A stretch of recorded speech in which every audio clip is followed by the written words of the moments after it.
नमस्कार दोस्तों, स्वागत है आपका A to Z स्टोरीज अद्भुत ऑफिशियल पर। साधु संत फकीर गुरु रहबरों की सदा ही जय जयकार। तो आज मैं आपके सामने एक ऐसी प्रतिध्वनि लेकर आया हूं जो न केवल हमारे इतिहास की आवाज है बल्कि आज के मन मन में उठते प्रश्नों का भी जीवित जो है वे उत्तर है। तो मैं आज उसी आवाज का पाठ करूंगा जो बनारस की गलियों में गूंजती थी, सदगुरु कबीर जी महाराज सरकार की वो आवाज। और उसी के संदर्भ में हम उस सवाल को उठाएंगे जो आज भी हर त्योहार, हर रस्म और हर धर्म के नाम पर खून बहने पर हमारी अंतरात्मा पूछती है, क्या ये पूजा है, क्या ये उत्सव है, क्या ये पाखंड है। तो हम बात कर रहे हैं मध्यकालीन बनारस की। कट्टरता का घेरा था उस समय, पूर्ण कट्टरता। चाहे ब्राह्मणवादी कट्टरता कह लीजिए, वो भी शिखर पर थी। वैष्णव कट्टरता भी शिखर पर थी। शैव कट्टरता भी शिखर पर थी। और साथ ही साथ उस समय के इस्लामी जो सशक्त थे, वे प्रभाव था, वो भी कट्टरता पूरे शिखर पर थी। लेकिन उसी शहर में एक आवाज उठती थी, साधारण भाषा में पर सूक्ष्म और तेज, जो सीधे दिल पर वार करती थी, हृदय पर वार करती थी। वे आवाज कोई और नहीं, वे थी सदगुरु कबीर जी महाराज सरकार कबीर दास जी की। और कबीर जी की आवाज का केंद्र था करुणा, दया और पाखंड की बेबाक निंदा। आज भी उतनी ही प्रासंगिक है जितनी उस दौर में थी जब बुद्ध हाजिर थे। अब तो हाजिर नाजिर यानी कि हैं भी। और बात तो वे है कि साधु संत फकीर गुरु रहबर और पूर्ण संत जो होते हैं, महात्मा जो होते हैं, ये अपनी मर्जी से आते जाते हैं, कहीं जाते नहीं। तो इसे याद रखिए कि जो भी याद करे, जब भी याद करे, वो आपको मिल जाएंगे। तो आज मैं उन दोहों के साथ जिन्हें आप सुनते हुए खड़े हो जाएंगे, एक व्याख्यान दूंगा आपसे। अब यहाँ मेरा उद्देश्य केवल और केवल इतिहास बताना नहीं है। मैं चाहता हूँ कि हम सब मिलकर सदगुरु कबीर जी महाराज सरकार की बात को अपने अंदर उतारें, उसे अपने जीवन में आजमाएं और सोचें कि किस तरह धर्म का असली अर्थ करुणा और आत्म स्वच्छता में निहित है, ना कि बलि के खून में। देखिए, ये कहना कि परमात्मा बलि मांगता है, ये गलत हो जाता है। तो पहले सवाल है, क्या धर्म का अर्थ है किसी का खून बहाना? तो सदगुरु कबीर जी महाराज सरकार ने बार बार कहा है, धर्म किसी की हत्या करने के नाम नहीं। जरा समझो, धर्म किसी की हत्या करने का नाम नहीं। धर्म की असली परीक्षा ये नहीं है कि क्या तुम किसी का खून बहाकर खुश हो रहे हो, बल्कि ये है कि क्या तुम्हारे अंदर दया है, करुणा है और असली आलिंगन की भावना है। जरा याद कीजिए उन पंक्तियों को जो सदगुरु कबीर जी महाराज सरकार ने कही। कबीर खड़ा बाजार में लिए लाठी हाथ, जो घर जले अपना चले हम उस तरफ।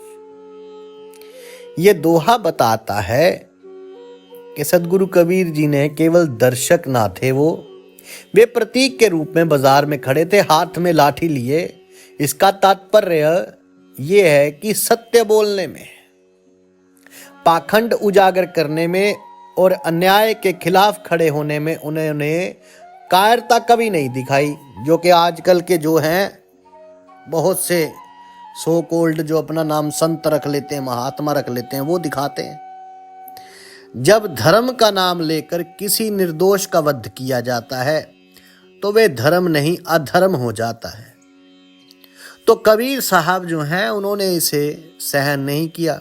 और जब किसी ने कहा होगा, पर ये तो ग्रंथों में भी लिखा है, कबीर साहब का उत्तर बड़ा जोरदार था, अजमे गोमेद जग अश्वमेध नरमेद कहे कबीर, अधर्म को धर्म बतावेद, ताही से तो वीरा हटीर। सदगुरु कबीर जी महाराज सरकार साफ कहते हैं, यदि ग्रंथ या परंपरा हिंसा कहती है तो उस ग्रंथ या परंपरा को ही ठुकरा दो। सत्य से बड़ा कोई ग्रंथ नहीं। यदि ग्रंथ सत्य तक पहुंचने का माध्यम है तो जब वे सत्य से भटका हो उसे मानने का कोई अर्थ नहीं, उसे ठुकरा दो, फेंक दो उसे। यही साहस, यही निडरता, यही निर्भीकता सदगुरु कबीर जी महाराज साहब सरकार के भीतर थी। सदगुरु कबीर जी महाराज सरकार का जो मूल संदेश था वे करुणा है। कबीर साहब का मूल संदेश करुणा और सहानुभूति था। वे कहते थे, साईं इतना दीजिए जा मैं कुटुंब समाए, अरे मैं भी भूखा ना रहूं, साधु भी भूखा ना जाए। ये दोहा दिखाता है कि पवित्रता और भक्ति का मापदंड ये नहीं कि तुम कितनी रस्में निभाते हो, बल्कि ये है कि तुम कितने लोगों और प्राणियों की भूख मिटा पाते हो। करुणा का अर्थ केवल मनुष्य तक सीमित नहीं। कबीर लाक्षणिक रूप से कहते हैं कि जो प्राणी दर्द महसूस करता है वे भी उस करुणा का अधिकारी है। सदगुरु कबीर जी महाराज सरकार ने पशुओं के प्रति इतनी संवेदना जताई कि वे अपने समय में एकांत थे। उन्होंने कहा, आंख देख नर खात है, तेर नर नरक ही जाए। देह को काट के जो मांस बांटे, कहे तू मिला जन्नत का दाम। कबीर साहब यहां साफ कर देते हैं, यदि तुम किसी जीव का खून बहाकर अपने धर्म का आधार बना रहे हो तो वे धर्म क्या है, इसे आप जान लीजिए। देखिए, धर्म के नाम पर यदि आप किसी की हत्या करते हैं तो वो केवल और केवल गलत हो जाता है, बहुत बड़ा पाप हो जाता है। हाँ, आप कह दे कि हमारी जीवा के लिए तो वो एक अलग बात हो जाती है, वो एक अलग बात हो जाती है। और बहुत से दार्शनिक और भी हुए जिन्होंने इसे पाप नहीं कहा, लेकिन धर्म के नाम पर करने को सबने पाप ही कहा, अधर्म ही कहा।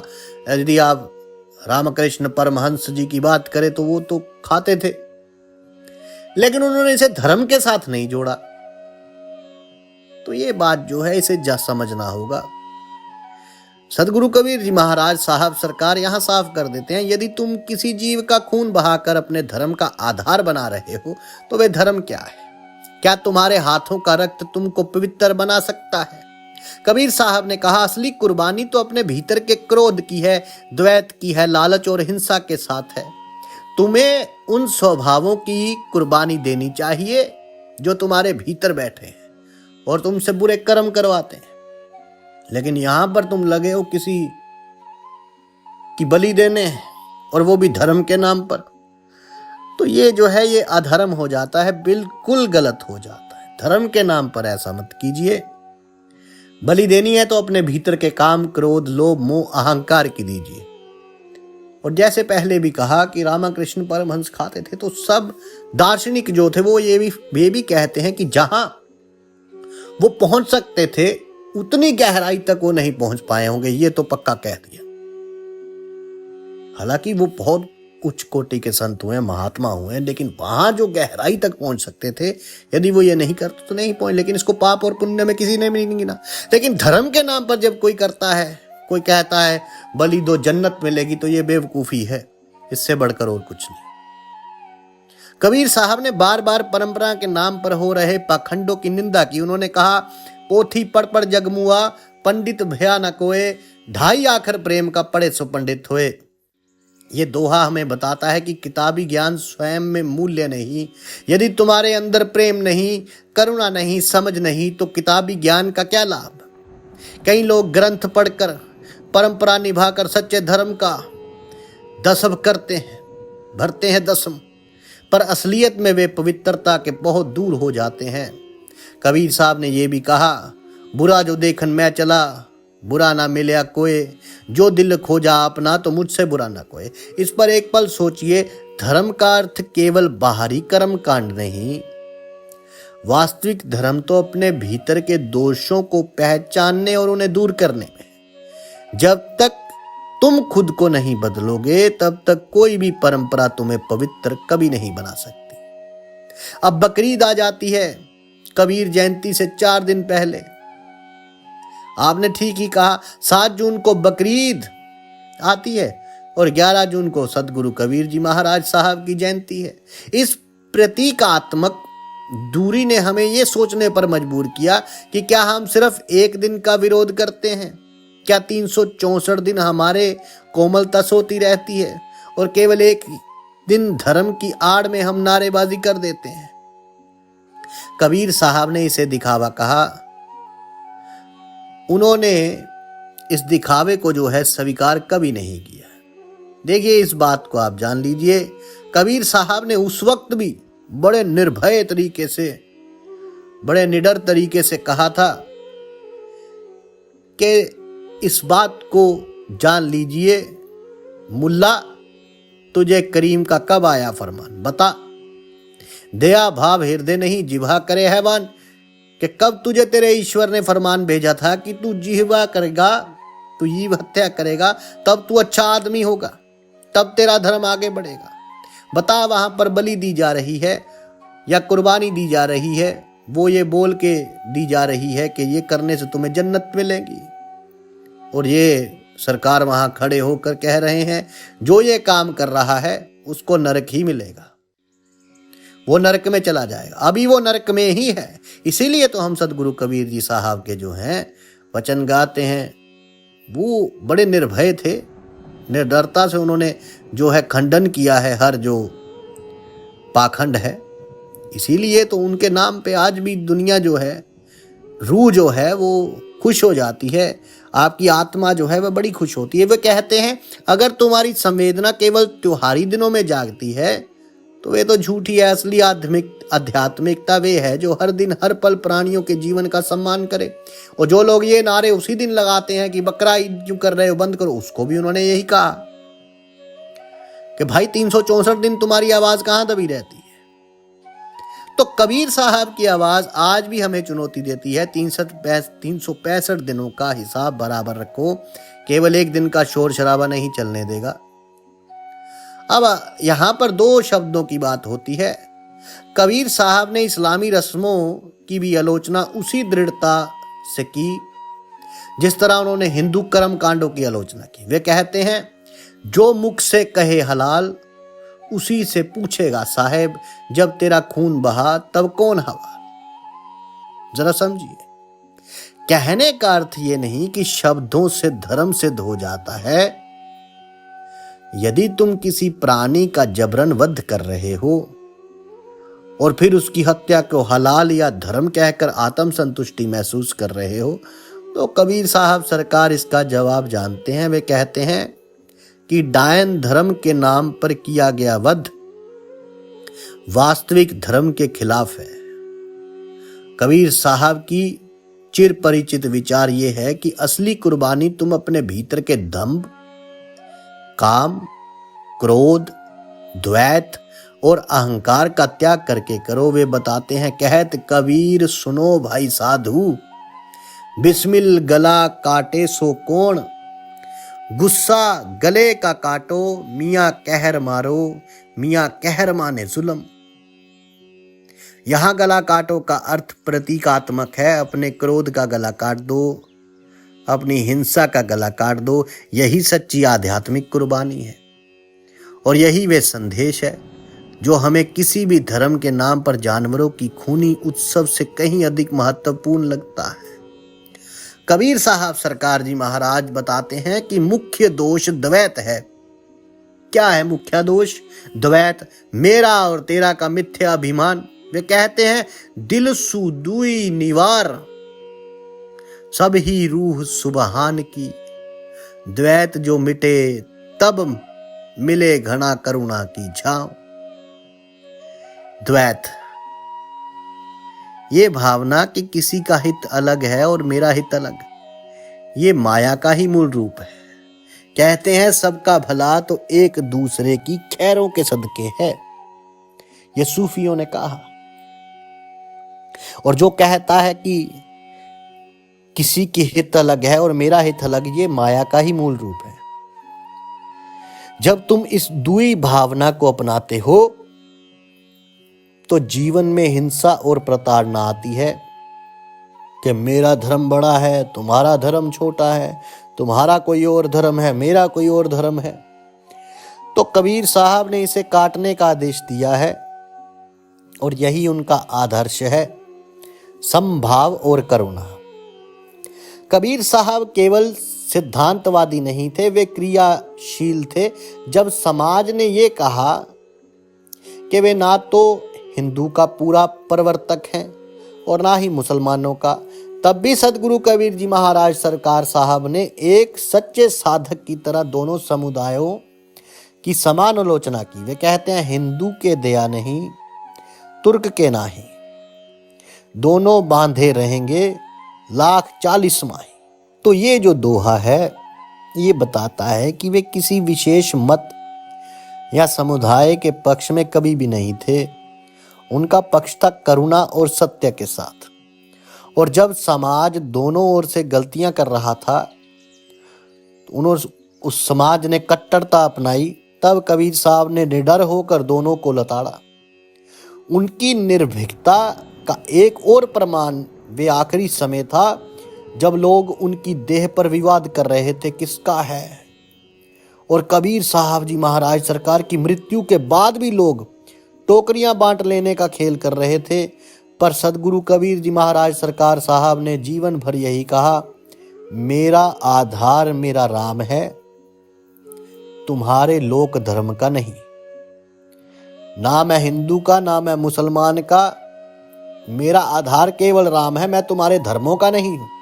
वे मरते समय भी लोक धर्म के निश्चित मान्यताओं से हटकर चले गए। और ये साहस हमें सिखाता है कि सत्य का पालन जो है जीवन का प्रमाण है, लोक धर्म का पालन नहीं। अब मैं कुछ दोहे आपके सामने रखता हूं और हर एक के साथ संक्षिप्त व्याख्या करूंगा ताकि आप समझ पाएं कि सदगुरु कबीर जी महाराज साहब सरकार का हर शब्द कितनी गहराई समेटे हुए है। वो कहते हैं, पोथी पढ़ पढ़ जगमुआ, पंडित भया न कोय, ढाई आकर प्रेम का पढ़े सो पंडित हुए। देखिए, क्लासिकल अध्ययन और शैक्षणिक उपलब्धि व्यक्ति को सच्चा ज्ञानी नहीं बताते। वो प्रेम ही वास्तविक शिक्षा है, प्रेम और करुणा ही वैधता है। अरे ब्राह्मण तो वो है जिसे ब्रह्म का ज्ञान हुआ, पंडित वो है जिसे प्रेम सबसे प्रेम हो। उन्होंने कहा, ये तुम पढ़ पढ़ के पोथियां क्या हासिल कर लोगे, कुछ भी हासिल नहीं होगा। खाली हाथ आए और खाली हाथ ही चले जाओगे। तो यहां पर उन्होंने साफ कहा कि जो मर्जी पढ़ लो, जितनी मर्जी पोथियां पढ़ लो, चाहे क्लासिकल अध्ययन कर लो, चाहे शैक्षणिक उपलब्धि व्यक्ति हो जाओ, तुम सच्चे ज्ञानी नहीं हो सकते। प्रेम ही वास्तविक शिक्षा है और प्रेम और करुणा ही वैधता है। और यही मुर्शिद ने फरमाया है। सूफियों के जो मुर्शिद लोग हैं वो कहते हैं, इश्क बंदगी इश्क जिंदगी मुर्शिद ने फरमाया। उन्होंने यह फकीर लोग भी यही कहते हैं, सूफी। लेकिन जब मुल्ला काजी अपना रोला डालते हैं, ये जो बदतमीजियां करते हैं, बकवास करते हैं ये लोग, मेरी जुबान थोड़ी ऐसी हो गई क्योंकि इन्होंने जो है सारे धर्मों का बड़ा नुकसान किया। मुल्ला काजियों पंडितों ने, इन्होंने सूफियों का भी जो है खंडन किया कि हम ये तो हमारे धर्मों में नहीं। अरे वो धर्म के थे ही नहीं। सूफी संत फकीर गुरु रहबर ये किसी एक धर्म के थे ही नहीं, ये तो सबके थे, ये तो उस धर्म से भी ऊपर थे। तो आगे कबीर साहब कहते हैं, बुरा जो देखन मैं चला, बुरा ना मिले कोई, जो दिल खोजा अपना मुझसे बुरा ना कोई। अब इस यहां पर सदगुरु कबीर जी महाराज साहब सरकार कहते हैं, प्रथम दृष्टि में दोष दूसरों में खोजने वाले अक्सर स्वयं ही दोषी होते। आत्म निरीक्षण ही परिवर्तन का मार्ग है। यदि तुम्हारी आंख की पुतली मैली है तो तुम्हें अच्छे में भी बुरा ही दिखेगा। तो इसलिए अपने भीतर दोष ढूंढो और उसे खत्म करो। आगे कबीर साहब सरकार कहते हैं, कबीरा खड़ा बाजार में लिए लाठी हाथ, तो अगर जले अपना चले हम उस तरफ। कबीर साहब सत्य की आग को बुझाने वाले नहीं थे, वे उस आग की ओर चलने वाले थे जो समाज में अन्याय जलाती थी। उनका स्टैंड सक्रिय प्रतिरोध का था। आगे सदगुरु कबीर जी महाराज साहब सरकार कहते हैं कि साईं इतना दीजिए जा में कुटुंब समाए, मैं भी भूखा ना रहूं, साधु ना भूखा जाए। ये करुणा और साझा होने की भावना है। जो भी संसाधन है वे सबके भलाई में लगने चाहिए। आध्यात्मिकता की कसौटी यही है कि कोई भी मानव या साधु भूखा ना रहे, सबको भरपेट खाना।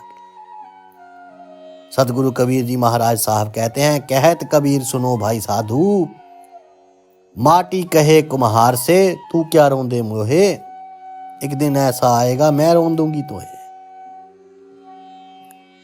ये दोहा रचना करता है और निर्माता निमृत के संबंध में दर्शाता है और गहरी संवेदना जगाने के लिए भी उपयुक्त करता है। मिट्टी से जुड़े हर प्राणी की गरिमा बताती है कि हम सभी एक ही मूल से हैं तो हैं। कबीर साहब कहते हैं, काहे को तू मरे, बकरी मरे, पंडे मरे। कबीर साहब कहते हैं, जो जीव हुआ सबका दुख समझो। ये कबीर के व्यापक सहानुभूति चरित्र को दर्शाता है। कबीर साहब के वे किसी विशेष धर्म या जाति के पक्षधर नहीं थे, वे सब प्राणियों के प्रति करुणा के पक्ष में थे। अब हम आते हैं कि आपकी वे चिंताएं जो आपने दूसरे वक्तव्य में रखी कि आज भी इतने पुराने धार्मिक पाखंडों में फंसे हुए लोग क्यों और क्या कोई समाधान है इसका। तो यहां पर मैं कुछ बिंदु साफ और व्यवहारिक रूप में रखता हूं। देखिए, जितना भी ज्ञान हम देंगे, क्योंकि शिक्षा, इसमें पहला बिंदु है शिक्षा और अनुभूति में अंतर को कम करना। क्योंकि जितना भी ज्ञान हम देंगे उसे अनुभव के साथ जोड़ना होगा। सदगुरु कबीर जी महाराज साहब सरकार का ये मानना था कि ज्ञान तभी सार्थक है जब वे जीवन में उतरता है। इसीलिए मंदिर मस्जिद केंद्र में पढ़ाई के साथ करुणा प्रशिक्षण होना चाहिए। छोटे छोटे कार्य जो लोगों को जीवों की पीड़ा दिखाए और सहानुभूति पैदा करे। दूसरा बिंदु है परंपरा का विवेचन। परंपरा को अंधाधुंध अपनाना बंद कर दो इसे। ग्रंथों का अध्ययन विचारशील और संदर्भित होना चाहिए। यदि कोई परंपरा हिंसा में बदल गई है तो उसे चुनौती देना धर्म भक्ति का ही रूप है, जैसे सदगुरु कबीर जी महाराज साहब सरकार ने किया। इसलिए धार्मिक शिक्षकों को यह अधिकार और साहस देना चाहिए कि वे परंपराओं की समीक्षा करें। तीसरा बिंदु है त्योहारों पर पुनर्विचार करें। त्योहारों को मनाने के तरीके में परिवर्तन संभव है। यदि किसी का उत्सव का मूल उद्देश्य समर्पण और साझा करना था तो इसे किसी के खून पर आधारित नहीं होना चाहिए। सामुदायिक भोज, दान और पशु रक्षण गतिविधियां प्रोत्साहित की जाए। चौथा बिंदु है कानूनी और सामाजिक जवाबदेही हो। आज के समय में कानून मौजूद है, परंतु सामाजिक आदतें और सांस्कृतिक दबाव कानूनी उपायों से ऊपर दिखते हैं। दरअसल सामाजिक जागरूकता बढ़ाकर और समुदाय नेतृत्वता पहल करके हम पाखंड घटा सकते हैं। लेकिन ये जरूरी है कि परिवर्तन ऊपर से नहीं, जड़ों से आए, यानी परिवार, विद्यालय, धार्मिक संस्थान में परिवर्तन होना चाहिए। पांचवा जो बिंदु मैं रखने जा रहा हूं वह है आत्म परिवर्तन की प्रेरणा। कबीर साहब जी कहते हैं कि परिवर्तन तुमसे शुरू होता है, तुम्हारे भीतर से, तुम्हारे अपने आप से।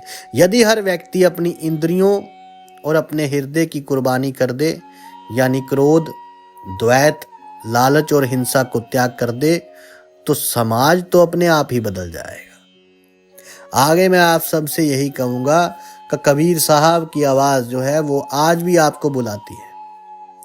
मैं वही शब्द दोहराना चाहता हूं जो हम सब पर लागू होता है। कबीर साहब महाराज कहते हैं, कबीर कहे सच्चा साधु वही जो दूसरों की पीड़ा समझे। जो अपने क्रोध का गला काटे वही पाता है सच्चाई का राह, वही मंजिल पाता है। आज जब हम बकरा ईद की काया पर हैं, देखिए आज जब हम बकरा ईद के जो त्योहार देखते हैं, कबीर जयंती की छाप पर विचार करते हैं, तब ये आवश्यक है कि हम सिर्फ विरोध का नारा ना लगाएं, हम आत्मनिरीक्षण करें। क्या हमने अपनी संवेदना को जागृत किया? क्या हमने अपने भीतर के कुर्बानी को अंजाम दिया, या हम केवल औपचारिकता में लगे रहते हैं? कबीर साहब महाराज सरकार का तो यही उपदेश है। धर्म की परिभाषा कहीं बाहर नहीं, भीतर है। धर्म वे नहीं जो बाहरी कर्मकांड से साबित हो। अरे धर्म तो वे है जो हमारे हृदय के साथ किया जाए। जब हम अपने हृदय की सफाई करेंगे, जिसे सूफी फकीरों ने नफ्स को पाक करना कहा। बुल्ले शाह ने कहा था, किस शैतान से लड़ता है तू? कभी अपनी नफ्स के साथ तो लड़ाई नहीं, नफ्स कहते हैं मन को, बुल्ले शाह ने कहा था। तो जो हमारे हृदय के साथ किया जाए, धर्म वे है। जब हम अपने हृदय की सफाई करेंगे, द्वैत हटाएंगे, करुणा बढ़ाएंगे, अपने क्रोध काम का जो है गला काटेंगे, तभी हमारी कुर्बानी सार्थक होगी। तब ना किसी की पूजा हिंसा पर टिकी होगी, ना किसी का उत्सव रक्त से तृप्त होगा। तो मैं यहाँ पर एक ही बात कहूँगा कि भाई पोथी पढ़ जग मुआ, पंडित भया न कोय, 2.5 अक्षर प्रेम का, पढ़े सो पंडित होए। तो प्रेम कीजिए और नाम जप करिए, परमात्मा से प्रेम कीजिए, और अपने भीतर के ये जो हैं काम, क्रोध, लोभ, मोह, अहंकार, ये जो द्वैत हैं, ये जो विषय वह कह रहे हैं, इनकी कुर्बानी दीजिए, बाकी कुर्बानियां छोड़ दीजिए। साधु संत फकीर गुरु रहबरों की सदा ही जय जयकार। आपके भीतर बसे उस परमात्मा को मेरा प्रणाम स्वीकार कीजिए। धन्यवाद।